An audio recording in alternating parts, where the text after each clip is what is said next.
I knew the moment she laughed. That sharp, careless laugh that used to make me love her. That something inside me was about to break. It wasn't just a chuckle. It was the kind of laugh that makes people turn and look. The kind that echoes through a room like a warning bell. And it was aimed at me. "Come on, Lisa," her coworker said, grinning as he raised his glass. "Tell us again what Mark did when he tried to fix the washing machine." She smirked, her eyes bright with wine and attention. "Oh, you mean when he nearly electrocuted himself?" She looked around, feeding off the laughter. "He thought watching a YouTube video made him a handyman. My husband, always trying to act useful." The table erupted in laughter. Froze. It wasn't the story that hurt. It was the tone. The deliberate mockery. The way her hand brushed that coworker's arm as she told it, like they were in on some private joke about me. For a second I thought maybe I was overreacting. Maybe I was just being sensitive. But then she looked at me just for a split second and I saw it. That glint of superiority. That smug little smirk that said, "You won't do anything about it." That's when I knew. The woman sitting across the table wasn't my wife anymore. The party was held at some upscale rooftop bar downtown. All glass railings and golden lights reflecting off the skyline. Lisa worked in marketing for a tech firm, and I'd never quite fit in at her company events.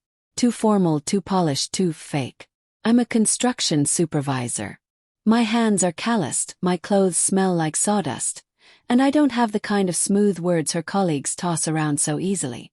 But Lisa used to love that about me. She used to say she wanted someone real. That night, though, I was her punchline. Every time someone brought up a story, she added a little jab about me.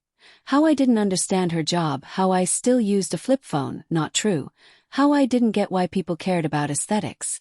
And each time she laughed, I watched another piece of our marriage crumble. I excused myself halfway through dessert and walked toward the balcony for some air. My chest felt tight. I looked out over the city, lights blurring in my vision, trying to convince myself this was just a bad night, that she was just tipsy. Then I heard her voice behind me. "He looks so out of place," she said, low but not low enough. I told him he didn't have to come, but he insisted. Laughter followed.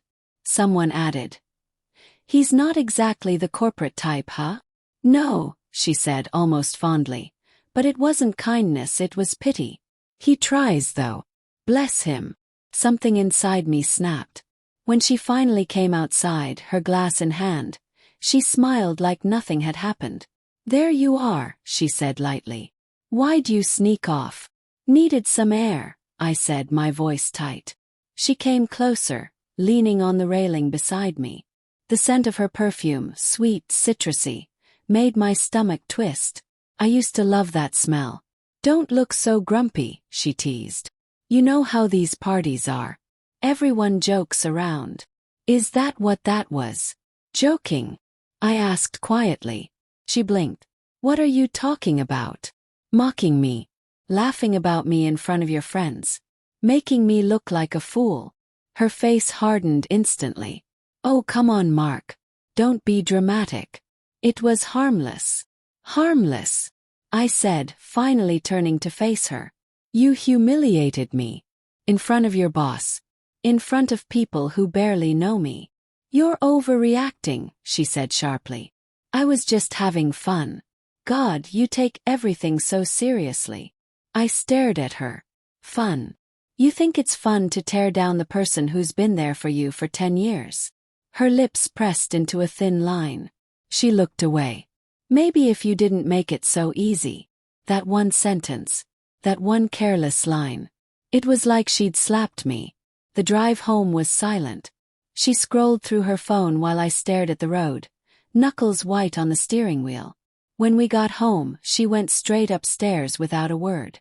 I sat in the car for a long time, the engine ticking softly, the memory of her laughter replaying in my mind like a taunt. I didn't sleep that night. Couldn't. Something in me refused to settle. So I did something I'd never done before. I went through her phone. It wasn't out of jealousy. It was out of dread. I needed to know if that look she'd given her coworker, the tall one with the slick hair and expensive watch, meant what I thought it did. And it did. Their messages were careful, flirty, coded. Nothing explicit but enough to see the pattern. The late-night text. The little heart emojis. The "don't forget our secret" message from him last week. I felt my stomach drop. For a long time I just sat there in the dark, the phone glowing in my hands, reading the words over and over until they blurred. I didn't cry. I just felt hollow. When she came downstairs the next morning, she looked tired but unapologetic. "You're up early," she said, rubbing her eyes. I was sitting at the kitchen table, her phone on the counter beside my coffee cup. "Couldn't sleep," I said. My voice was calm, too calm. She noticed her phone and froze. "Mark, what?" "I read your messages," I said simply. Her face went pale. "You had no right." "I had every right," I interrupted. "After last night, after everything, I needed to know who you really were." She opened her mouth, then closed it. For a long moment, the only sound was the hum of the refrigerator. Finally she whispered, "It's not what you think." "Then tell me what it is." "It was just texting," she said quickly. "We never." "Don't lie to me, Lisa." Her shoulders slumped. "It wasn't serious," she said weakly. "It just happened.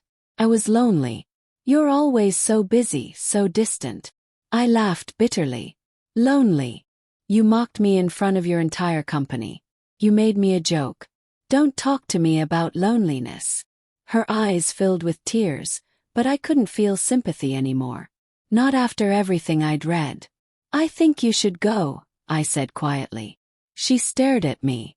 "What?" "I mean it, Lisa. Go stay with your sister. Or your coworker. I don't care. Just go. Mark, please. Go." I didn't raise my voice. I didn't throw anything. I just stood there, watching the woman I used to love fall apart, and realized how far we'd drifted. She packed a small bag without another word. When the door finally closed behind her, the silence felt heavier than anything I'd ever known. Weeks passed. She tried calling a few times, texting apologies, long messages about how she'd made a mistake and didn't mean for it to go that far. But every time I read her words, I remembered her laughter echoing across that rooftop, the laughter that told everyone I wasn't worth respect. I sold the house 2 months later. Too many ghosts in the walls. Sometimes late at night, I still think about the moment she looked at me before that first joke.